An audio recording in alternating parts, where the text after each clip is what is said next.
Insap, Inspirasi Sabda Gereja Kristus Raja Paroki Bajiro. Ibu, Bapak, Saudara-saudari yang terkasih dalam Kristus, berjumpa kembali dalam Insap, Inspirasi Sabda Paroki Kristus Raja Bajiro, Yogyakarta. Hari ini Kamis 9 Desember 2021. Hari ini bacaan Injil diambil dari Injil Matius bab 11 ayat 11 sampai dengan 15. Saya akan membacakan untuk kita renungkan bersama hari ini. Pada suatu hari Yesus berkata kepada orang banyak, "Aku berkata kepadamu, sesungguhnya di antara mereka yang dilahirkan oleh perempuan tidak pernah tampil seorang yang lebih besar daripada Yohanes Pembaptis. Namun yang terkecil dalam kerajaan surga lebih besar daripadanya. Sejak tampilnya Yohanes Pembaptis hingga sekarang, kerajaan surga dirongrong, dan orang yang merongrongnya mencoba menguasainya. Sebab semua kitab para nabi dan kitab Taurat bernubuat hingga tampilnya Yohanes. Dan jika kalian mau menerimanya, Yohanes itulah Elia yang akan datang itu. Barang siapa bertelinga, hendaklah ia mendengar." Bapak, Ibu, saudara-saudara yang terkasih dalam Kristus, hari ini Yesus berbicara tentang kerajaan surga.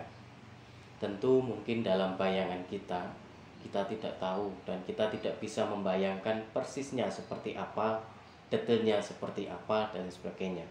Tetapi sebagian besar daripada kita membayangkan bahwa kerajaan surga itu adalah sebuah tempat yang dimana tidak ada suatu perpecahan, tidak ada permusuhan, tidak ada sesuatu yang namanya kejahatan dan sebagainya. Tempatnya itu berupa taman dengan hamparan rumput hijau yang luas sekali, dengan aliran sungai, kicau burung dan sebagainya. Kita membayangkan kerajaan surga itu seperti itu, tempat yang membuat hati kita sejuk, tempat yang membuat hati kita nyaman dan damai. Tapi hari ini kita diajak merenungkan bahwa kerajaan surga itu bukanlah suatu tempat. Kerajaan surga itu adalah suatu suasana di mana Kristus sendiri meraja. Nah, cirinya apa kalau Kristus itu meraja? Kristus meraja berarti keadaan di mana dimenuhi dengan kedamaian, kenyamanan, kerukunan, persaudaraan, cinta kasih, dan lain sebagainya. Itulah suasana dalam kerajaan surga yang dihadirkan oleh Tuhan kita Yesus Kristus. Nah, kalau begitu berarti sebenarnya di dunia ini pun sebenarnya kita sudah bisa ikut berpartisipasi mewujudkan kerajaan Allah itu dalam setiap tindakan, perkataan, pikiran di dalam kehidupan kita sehari-hari masing-masing.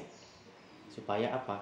Karena dengan menciptakan kebaikan bagi sesama, saling menyapa, saling memberikan senyum yang tulus, memaafkan mereka yang bersalah kepada kita, dan lain sebagainya.